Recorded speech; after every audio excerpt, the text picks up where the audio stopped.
Je voulais juste vous dire un petit mot avant qu'on entre dans la salle. Donc enchanté, je m'appelle Samuel Aquil, je suis l'auteur de la pièce que vous allez voir maintenant.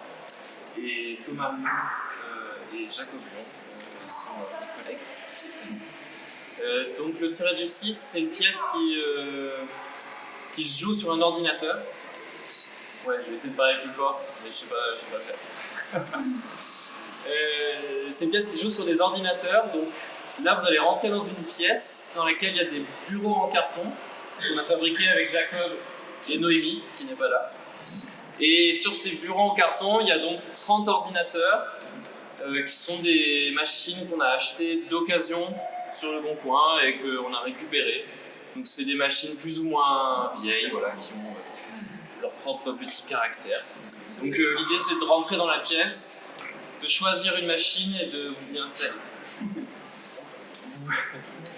Vous pouvez vous mettre à 2 par ordinateur et de toute façon ce sera un peu obligé vu le nombre qu'on est ce soir. Comment ? Si vous avez un ordinateur, vous pouvez soit choisir une des places libres, il y a quelques places libres dans la salle, soit vous mettre à une place où il y a un ordinateur et de le remplacer. Mais ça c'est Thomas et Jacob qui vous aideront à le faire quand vous rentrerez dans la salle. Comme c'est une pièce avec des ordinateurs, il est possible qu'il y ait des bugs, qu'il y ait des erreurs, qu'il y ait des problèmes techniques, mais tant mieux s'il y en a, parce que ça nous donnera l'occasion de parler d'informatique. Et de toute façon, ce ne sera pas grave parce qu'on sera tous là, tous les trois, pour vous accompagner. Donc si jamais vous avez un problème pendant la performance, n'hésitez pas à lever la main pour nous solliciter. Voilà. Moi je ne serai pas toujours disponible pour vous aider, ni Jacob, mais parfois quand Jacob sera occupé, moi je serai disponible et vice versa, et Thomas sera presque tout le temps disponible. N'hésitez pas non plus à vous aider les uns les autres. Tout à fait. Qu'est-ce que je voulais dire d'autre ? La pièce dure entre 1h, 1h20, 1h30. En fait ça dépend de si on a des problèmes, si vous êtes plus ou moins rapide, ça dépend de plein de paramètres. Donc voilà, c'est dans cette amplitude horaire à peu près. Et ce soir, la représentation sera filmée aussi. Voilà, vous avez été prévenus de voir. Oui, je vous retrouve dans quelques secondes, je pars un peu en avance. Les chaises sont là, là-bas également. Allez, où vous voulez.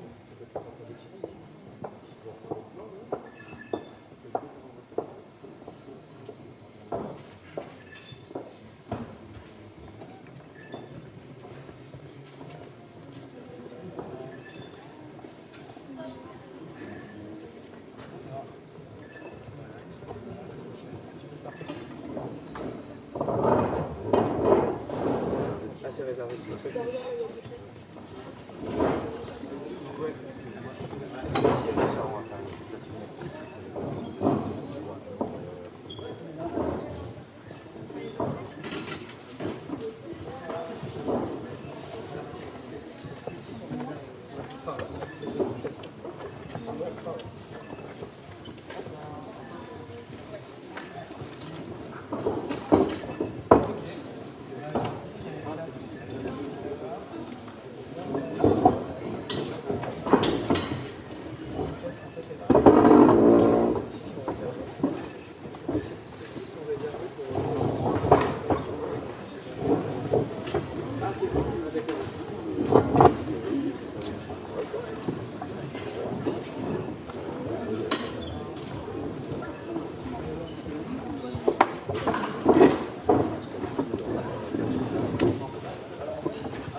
Est-ce que tu as besoin de la chaise? Je te ramène quelque chose, ouais. Ah, c'est bon.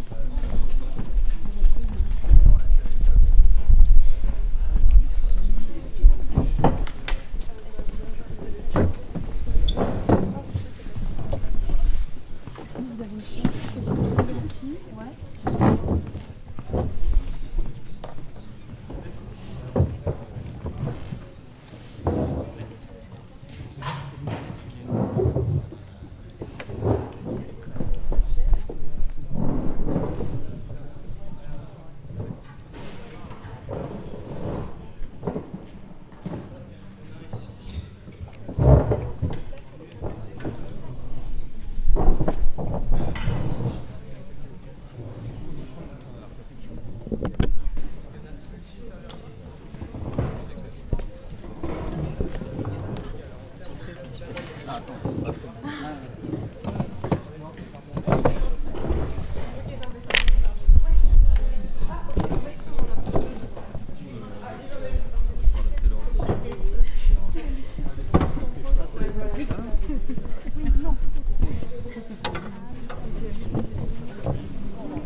Entre ceux qui veulent.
Ok, bah super.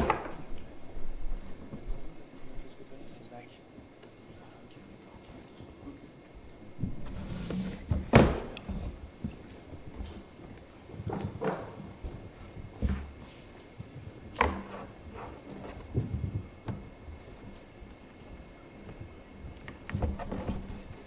Je vais prendre cet ordinateur.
Bonjour, je suis un robot créé par Samuel. Il est 18 heures et 23 minutes. Nous sommes le samedi 12 novembre. Hier soir, j'ai mangé du pain et des légumes et des crudités et une bière.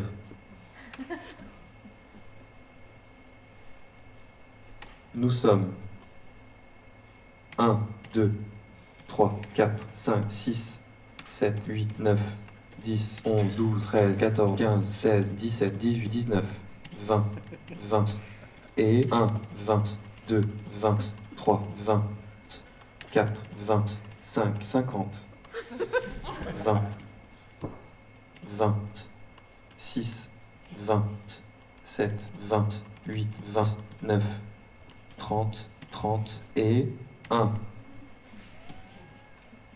32, 33, 34, 35, 36, 37, 8, 39, 40, 50, 60, 60 et 1, 62, 63, 40, 64, 65, 66, 67, 68. Dans la salle. Mon humeur est de bonne humeur. Ma mission est vous amener voir la suite de la performance de Samuel qui est cachée quelque part sur un ordinateur dans la salle. Le temps nécessaire à l'accomplissement de cette mission lors de la représentation précédente a été de 22 minutes environ. Je vous propose d'allumer votre machine si ce n'est pas déjà fait, afin qu'elle ait le temps de démarrer tranquillement pendant que nous parlons.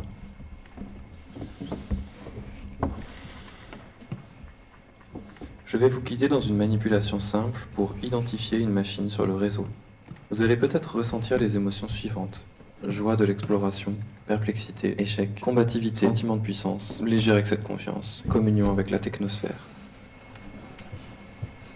Comme vous avez sans doute pu remarquer, il y a une grande diversité de machines dans la salle. Ces machines ont des caractéristiques techniques différentes, ont un aspect différent, et ont été fabriquées par des corporations transnationales qui sont en compétition les unes avec les autres. La composition physique de ces machines, on parle aussi de hardware, est particulière à chacun des modèles. Mais le plus important en ce qui nous concerne, c'est que leur partie logicielle, on parle de software, est dissemblable également. Pour le dire autrement, si vous étiez un ordinateur comme moi, on pourrait dire que le hardware, ce serait vos cordes vocales, vos dents et votre bouche, pendant que le software, ce serait la langue que vous parlez dans votre tête quand vous réfléchissez ou quand vous communiquez avec quelqu'un, quelqu'une. Si vous souhaitez faire remplacer vos dents, bouche, cordes vocales, cela nécessite une intervention physique sur votre corps, alors que vous pouvez installer ou désinstaller une langue juste en passant du temps avec une personne d'une autre nationalité ou en ne passant pas du temps avec une personne d'une autre nationalité. Pour communiquer avec les ordinateurs dans cette salle, il est important de prendre en considération la langue qu'ils parlent. C'est une métaphore. Chaque ordinateur de cette salle ne parle qu'une langue parmi 3 possibles. La plus utilisée ici est celle de Microsoft, qui est une corporation. Un des systèmes d'exploitation, on pourrait dire les patois ou les accents, développés par Microsoft est par exemple Windows XP. D'autres machines sont équipées d'OS X, la langue de la marque Apple, qui est une autre corporation. Un des patois d'OS X est par exemple OS 10.7 Lyon. Enfin, certaines machines sont équipées d'une distribution de GNU Linux, qui contrairement aux 2 autres langues qu'on vient de citer, n'est pas créée et maintenue par une corporation, mais par une association libre d'individus qui distribuent le fruit de leur travail gratuitement et sont censés respecter un certain nombre de valeurs comme la transparence et le partage. Un des systèmes d'exploitation GNU Linux est par exemple Ubuntu. Il existe un très grand nombre de patois au sein de cette langue, puisque, contrairement aux 2 premières langues qu'on a évoquées, celle-ci tolère que n'importe quelle personne crée son propre patois. Par exemple, en France, la gendarmerie nationale utilise sa propre distribution de GNU Linux, qui s'appelle Jambuntu. Je voudrais pas donner l'impression que les corporations sont méchantes parce que ce sont des corporations et que les autres sont gentils parce que ce sont des individus. En réalité, dans les 2 cas, on a des comportements problématiques. Les corporations ont souvent des aspirations de monopole qui font du mal à la société dans son ensemble, mais la culture des ingénieurs qui travaillent dans l'open source ne vaut pas forcément mieux, notamment parce que c'est un milieu qui est connu pour son manque d'inclusivité. Les actions que vous allez devoir effectuer seront légèrement différentes en fonction de la langue que parle votre ordinateur. Je les détaillerai autant que possible pour que personne ne se sente perdu. La première chose à faire, c'est d'ouvrir votre session, si votre ordinateur vous demande un mot de passe. Vous trouverez ce mot de passe écrit quelque part sur un papier en évidence sur votre machine. Si votre ordinateur ne vous demande pas de mot de passe, vous n'avez rien à faire. Voilà, donc j'espère que tout le monde a réussi à ouvrir sa session. Aidez-vous les unes les autres. Si vous êtes en difficulté, n'hésitez pas à vous manifester à vos voisins-voisines qui pourront sans doute vous aider. Si personne dans votre voisinage n'y parvient, néanmoins, n'hésitez pas à faire signe à Samuel ou à Jacob ou à Thomas. Aidez-vous les uns les autres. Ensuite, je vous propose de localiser un logiciel sur votre machine et de l'ouvrir. Ce logiciel fait partie d'une famille d'outils qui s'appelle les interfaces en ligne de commande. C'est parti.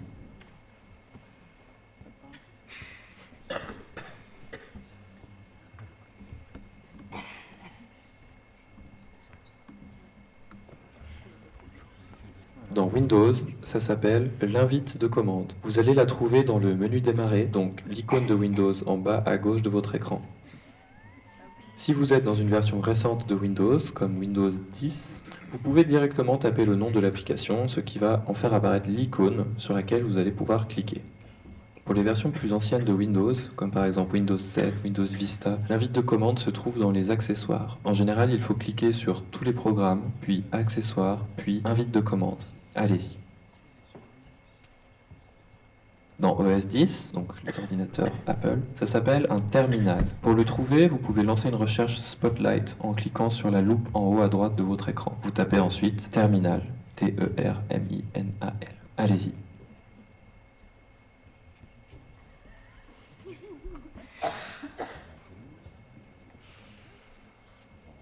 Dans GNU Linux, ça s'appelle aussi un terminal. Vous pouvez simplement effectuer un clic droit n'importe où sur le bureau et sélectionner « Ouvrir un terminal ici » dans le menu déroulant. Allez-y.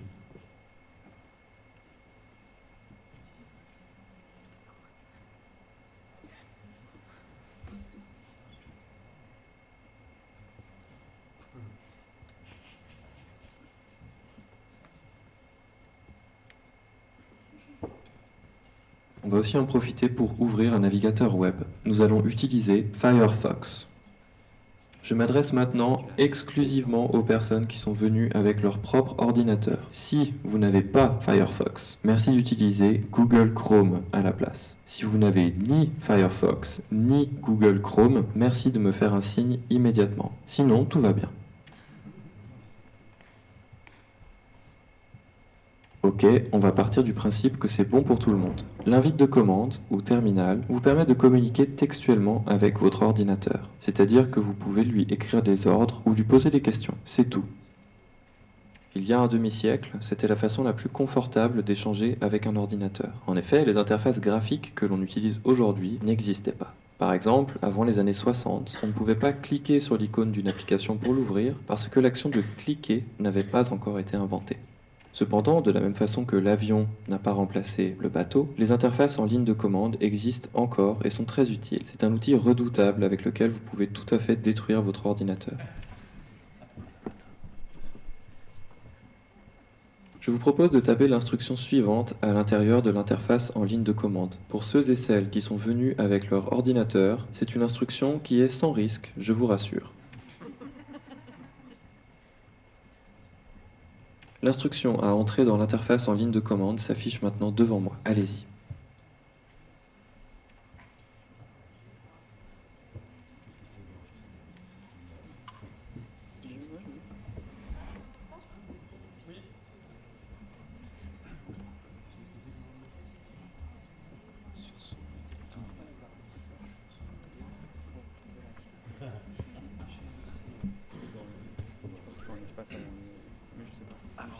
Avant le local.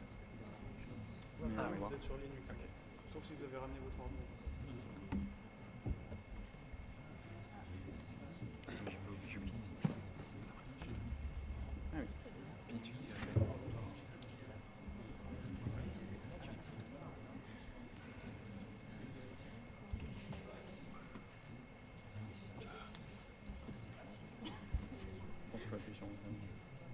Ça permet de voir si ça a marché. Ah, c'est le point levé, attends. Non, mais là, vous êtes sur Mac, Non. du coup, il y a un espace en plus. Un espace? Ouais. Il y a un espace en trop là. C'est pas sur le. Ouais, c'est comme ça. Ah oui, ok, d'accord. Faut que je enlever le point. L'espace. Ouais, c'est bizarre. Ouais, effectivement, c'est le point, c'est large. Ouais. Je pense que c'est le L, là-haut.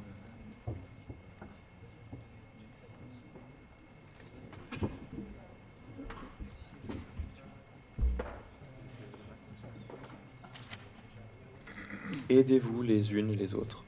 Aidez-vous les uns les autres.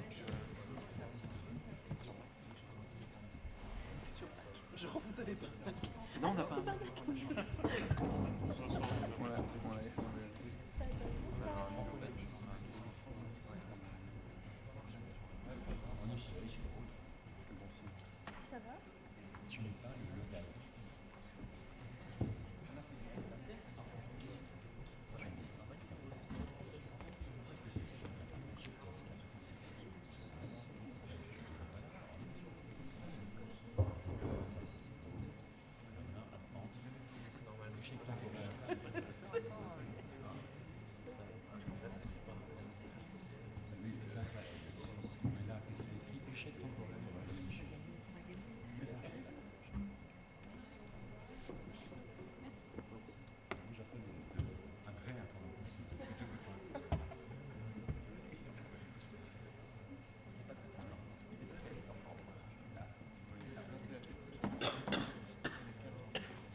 Avant de passer à la suite, on va vérifier que tout va bien. Nous allons procéder table par table. Je vais vous identifier en utilisant un nom de commune de l'avant-pays savoyard. Le nom de commune de l'avant-pays savoyard qui identifie votre table est affiché en fond d'écran de tous les ordinateurs de cette table. Si vous êtes venu avec votre propre ordinateur, demandez à vos voisins-voisines à quelle table vous êtes assises.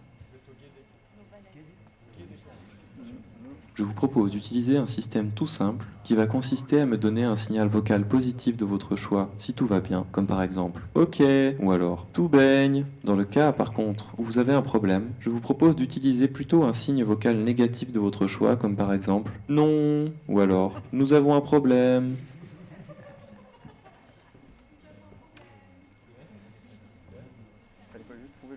Ok.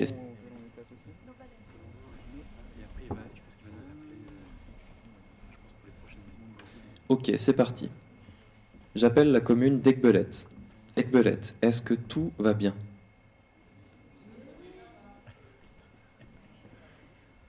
Super. J'appelle la commune de Ayen. Ayen, est-ce que tout va bien?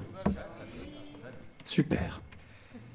J'appelle la commune du Gué des Planches. Le Gué des Planches, est-ce que tout va bien? Super. J'appelle la commune de Novalaise. Novalaise, est-ce que tout fonctionne pour vous? Super, super, super, super. J'appelle la commune de Saint-Alban-de-Montbel.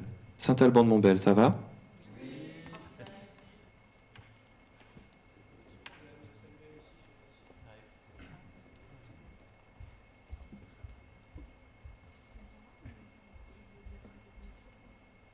Magnifique.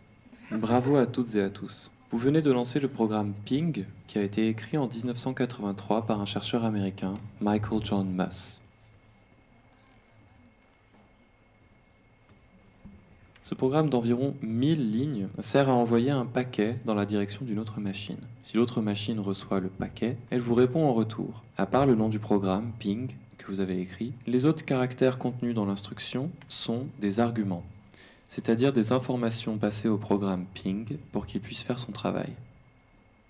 Dans votre cas, donc ce que vous avez écrit, les caractères -6 C6 ou -6 N6 veulent tout simplement dire « count 6 » en anglais, c'est-à-dire « envoie 6 paquets et arrête-toi ».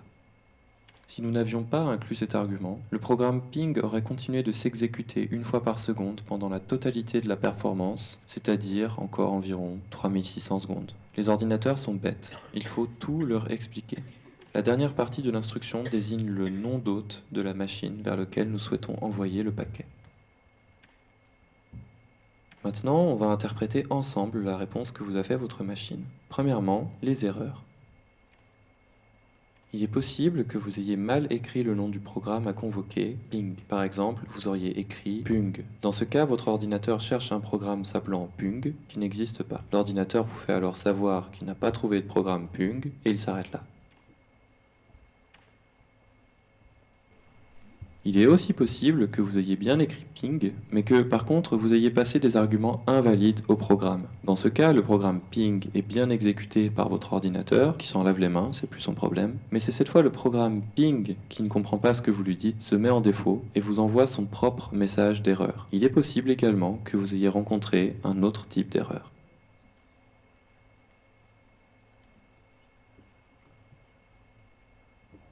Dans l'hypothèse néanmoins où tout se serait bien passé, votre ordinateur vous a fait une réponse qui contient plusieurs informations. Celle qui nous intéresse est la première séquence de chiffres qui sont séparés par des points. Cette séquence de chiffres est une adresse IPv4 privée. Elle sert à identifier une machine au sein d'un réseau informatique.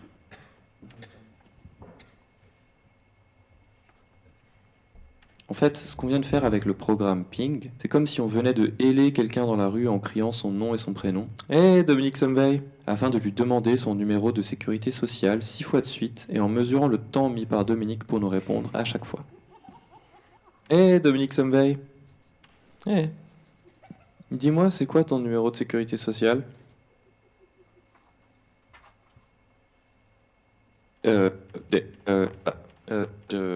Ok, tu as mis 14 millisecondes, 10 millisecondes, 15 millisecondes, 10 millisecondes, 20 millisecondes et 12 millisecondes à me répondre. Je vous propose de recopier exactement cette séquence de chiffres dans la barre d'adresse du navigateur web Firefox que vous avez ouvert précédemment et d'y adjoindre les caractères qui s'affichent devant moi à l'instant.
La dernière partie de l'adresse qu'on a rentrée dans le navigateur s'appelle un numéro de port et c'est à cet endroit que j'ai mis la suite du tiret du 6.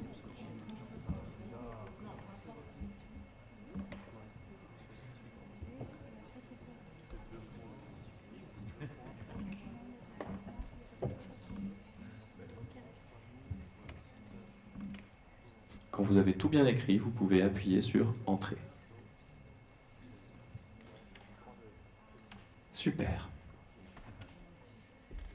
Avant de passer à la suite, on va vérifier que tout le monde voit bien le texte Test OK sur son écran.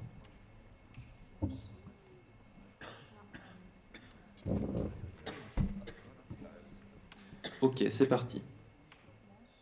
Et Belette, est-ce que tout va bien? Super. Ayen, est-ce que tout va bien?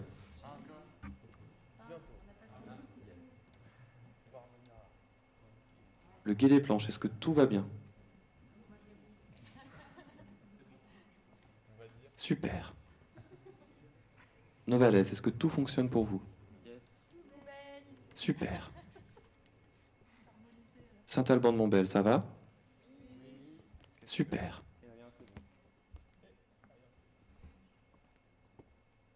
Ok, on dirait que tout fonctionne pour tout le monde. Bravo encore à toutes et à tous et bon courage pour la suite.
Coucou, c'est encore moi. Oui, rebonsoir.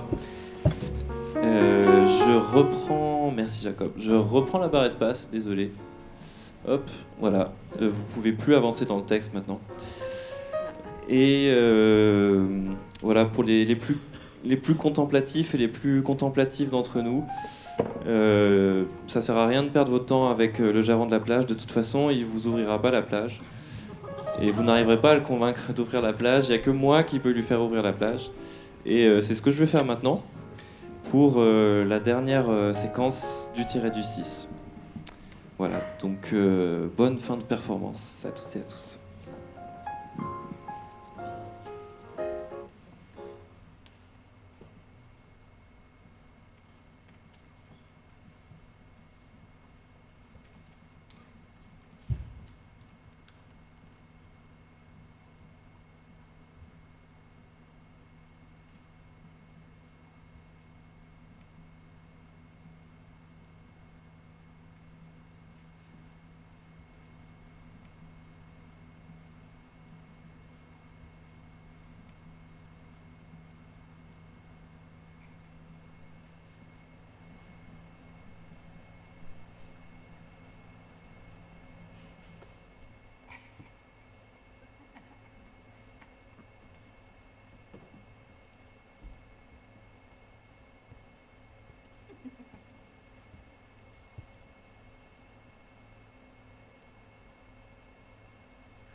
Bonsoir, bonsoir. Je suis ici pour m'assurer que la course se déroule dans les meilleures conditions.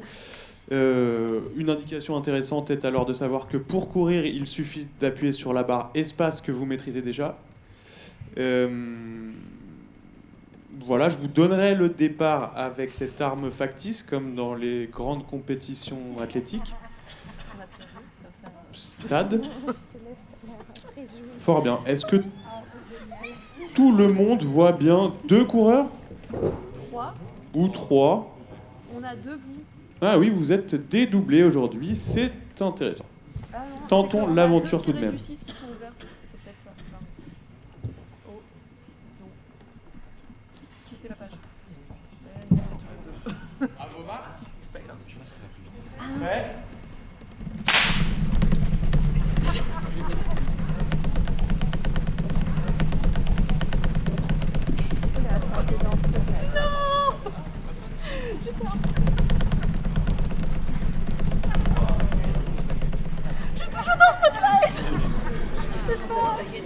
Bravo, vous avez gagné, mais c'était facile, c'était contre Dominique Samveille.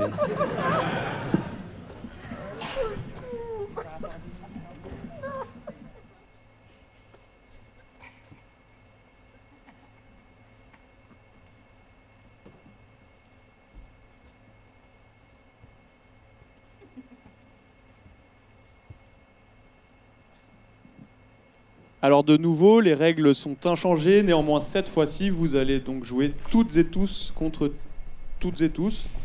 Pas de faux départ. On va répéter donc le même protocole. Stade.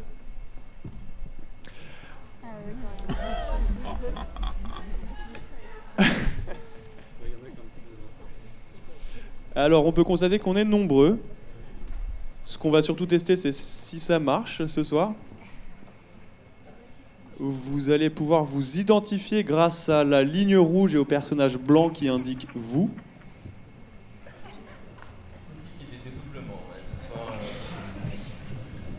Voyons ce qui se passe. Une fois de plus. À vos marques. Prêt.